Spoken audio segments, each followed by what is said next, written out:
Mikhailo Modric's representatives are in London, first and foremost. Then we're going to talk about Ben White. Fabrizio Romano has a very in-depth latest update about why he really left the England national team camp in the World Cup, that is Qatar. Then lastly, Bukayo Saka, Aaron Ramsdale, Grant Xhaka, Martinelli update.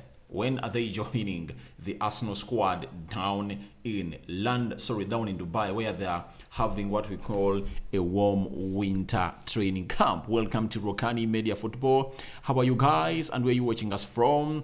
Everyone who supports Arsenal is asking me about Mikhailo Modric, and as I told you that, it looks like we can't spend a day without bringing a story about Mikhailo Modric, and obviously it's a Kickstarter today as we talk about Mikhailo Modric from Shakhtar Donetsk to Arsenal, and obviously a very huge update coming in from Di Marzio. There is another one coming in from Tariq Panja, obviously straight out the New York Times, and I think he is so much into the Ukraine stuff. And obviously after this video we are having lots of video coming from David Austin talking about Mikhailo Modric, and Fabrizio Romano talking about Mikhailo Modric in the next video. But in this video we are talking about his representatives in London. You know how a deal really happens, that the representatives of the client are supposed to travel to London to meet the respective clubs that are interested in this player, and obviously Mikhailo Modric's representatives are in London. And who has gone ahead to confirm this to us?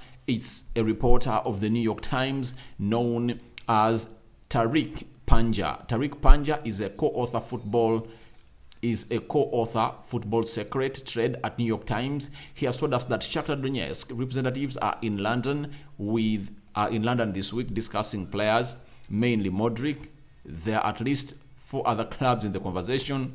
Talks over the player could go beyond the January transfer window, reports Tariq Panja. Now, the most important bit of this is the representatives being in London. No reason for his representatives to be in London if at all this deal was going to take place in the summer. There would have been no reason for the representatives of Mikhailo Modric to come in London. The reason as to why they're in London, it's simple. They want to agree on terms with Arsenal and very many other clubs that might be interested in the player. But obviously the forefronted team is Arsenal. I believe Modric is going to be an Arsenal player, no doubt. And in this January, it's 100% possible because he admires Arsenal, and Mikel Arteta has done all the groundwork to see that this player joins Arsenal. His representatives coming in London means these two are really going to be discussing about the real price of the player. You see, every person at Shakhtar Donetsk is talking his own price. Mikhailo Modric shared an Instagram story that indicated 40 million euros. The two directors are also contradicting themselves. One is saying 100 million euros, the other saying 60 or 70. So the representatives are in London to come and talk to all the clubs that are interested. I know the reason as why they're indicating 4 teams in the conversation is they want to show to it that it's not only Arsenal that is interested in the player. There might be other teams interested in Mikhailo Modric, but can they go out and move the farthest Arsenal have moved to convince the player to join? Reason being, the player has already shown that he wants to go to Arsenal, and I wonder whether there is a team that can go in and really try to pursue him because the player wants to go to Arsenal. The only way another team can come and really pursue him is when Arsenal says we are not part of the deal. That's it. But Mikhailo Modric is really doing a very good job, and the representatives of Shakhtar Donetsk are in London to go on and discuss this deal. But in the conversations, lots of things are really going to take place.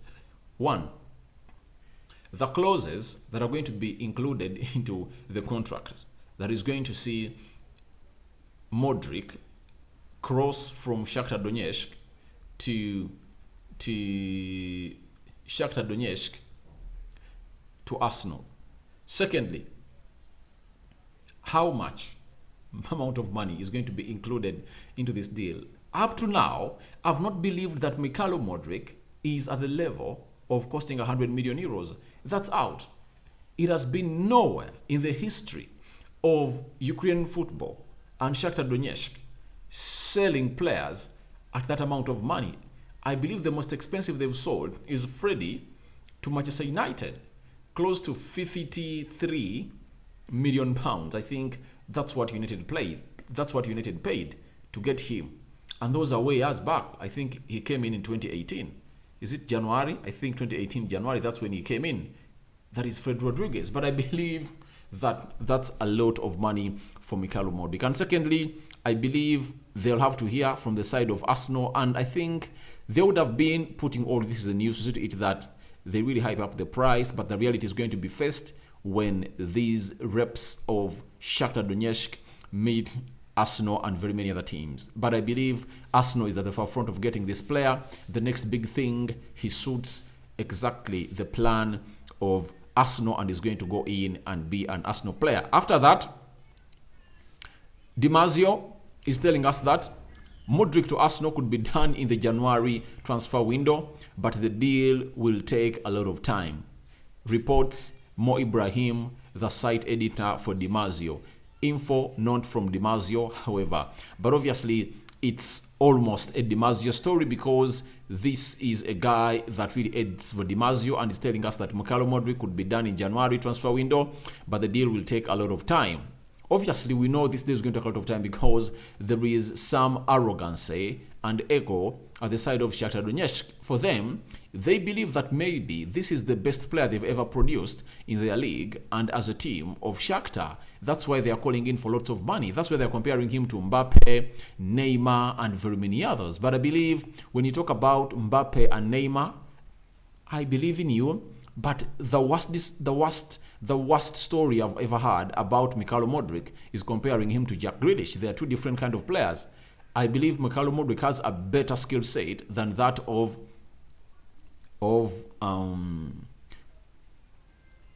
Jack Grealish. But Jack Grealish had teared up the Premier League and very many teams were really interested in him.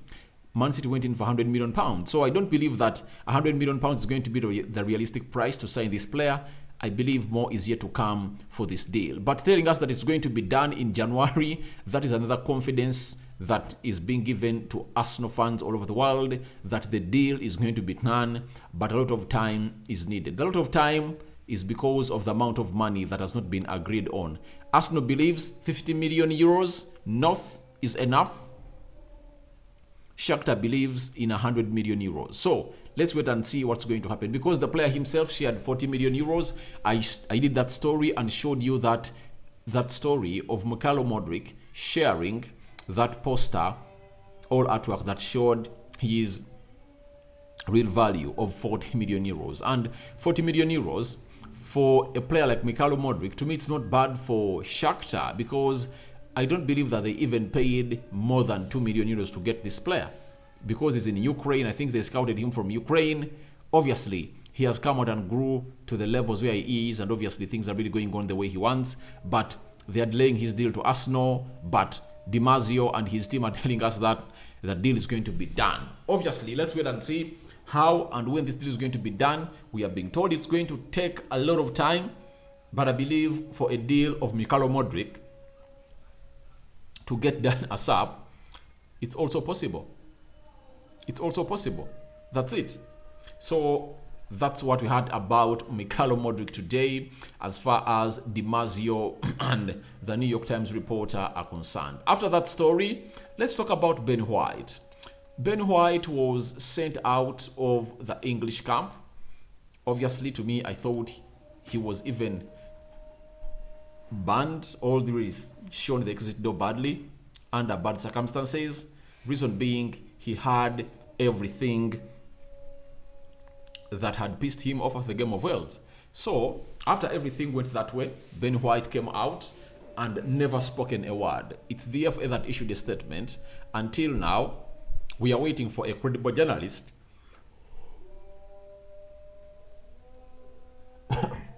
sorry about that. Until now, we are waiting for credible journalists to come up and give us a story about Ben White being dismissed out of the English national team camp in Qatar. Now, God is good, and Fabrizio Romano has come out and revealed what he thinks about the Ben White situation with the English national team. In his own words, Fabrizio Romano had the following to say. A lot has been written about Ben White leaving the England squad. I'm afraid I don't have anything concrete to add to the speculation. I've had no direct confirmation of this story, but I can say that Arsenal are not worried by anything in this moment. So it shows you that it's still hidden that really saw this man get out of the World Cup. To me, I still keep my stand.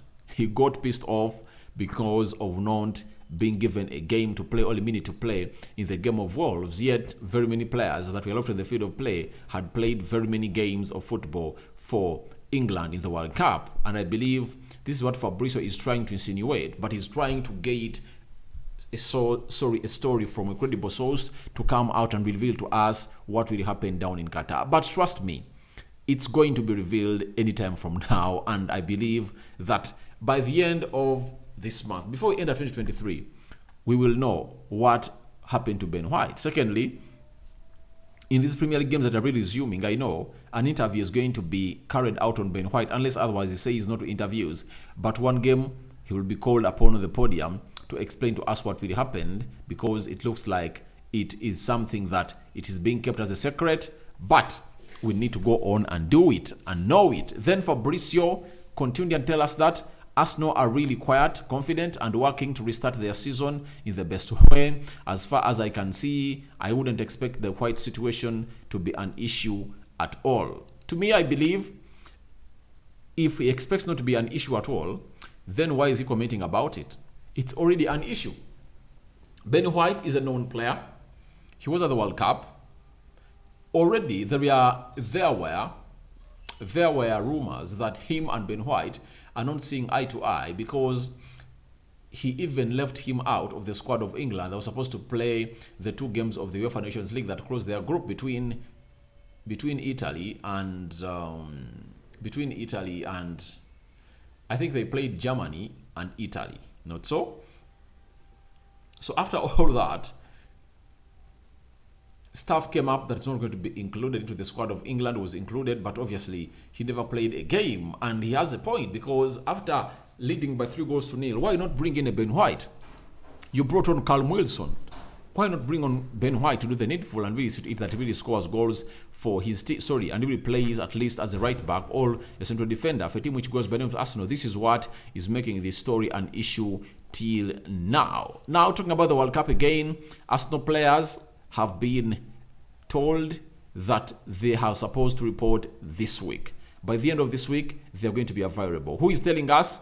It's Simon Collins, football writer for Evening Standard, covering Arsenal, obviously, and the English national team. So he's an Arsenal correspondent for the Evening Standard, that is a newspaper in London. He's telling us that Bukayo Saka and Aaron Ramsdale expected to rejoin Arsenal training by the end of this week. Gabriel Martinelli and Takehiro Tomiyasu are also expected back. Granit Xhaka flew to Dubai after the World Cup and was given a few days off by Arsenal. So meaning that Arsenal will be left with only one player at the World Cup, that is William Saliba. But Bukayo Saka and Ramsdale, Tomiyasu, Martinelli, and Granit Xhaka are already in the plans of joining Arsenal this week. So guys, that's what I had for you. What are your thoughts on Mikhailo Modric and Shakhtar Donetsk representatives in London to discuss the deal of him from Shakhtar to Arsenal? What are your thoughts again on Fabrizio Romano coming out and hinting on the Ben White situation and why he left? Thirdly, when do you think these players are going to arrive? Don't you think they've taken a lot of time? Because I believe they are players that should have already joined, like Martinelli, Xhaka, especially Xhaka, because Xhaka was knocked out of the round of 16. That is last week. And I think he is away for some good time. But he told us that he's joining the team of Arsenal immediately, and he has not yet done so. So guys, feel free to let me know what you think about all these 3 stories we've done here onto the Rokani Media Football. First video of the day, more is yet to come. Don't forget to go into the lower right bottom corner, smash the subscription button after smashing it, hit the notification bell that whenever you get notified every time we upload a video onto our Rokani Media Football channel. I hand you over to the Almighty Lord. May Him watch you and protect you abundantly. Don't forget to smash the like button. Let's see close to 200 people. Smash the like button onto our beautiful channel. We bring news that don't depend all come from Manchester United, but the rest of the news is available on this channel. So you have every reason to keep it Rokani Media Football. I'm out for now.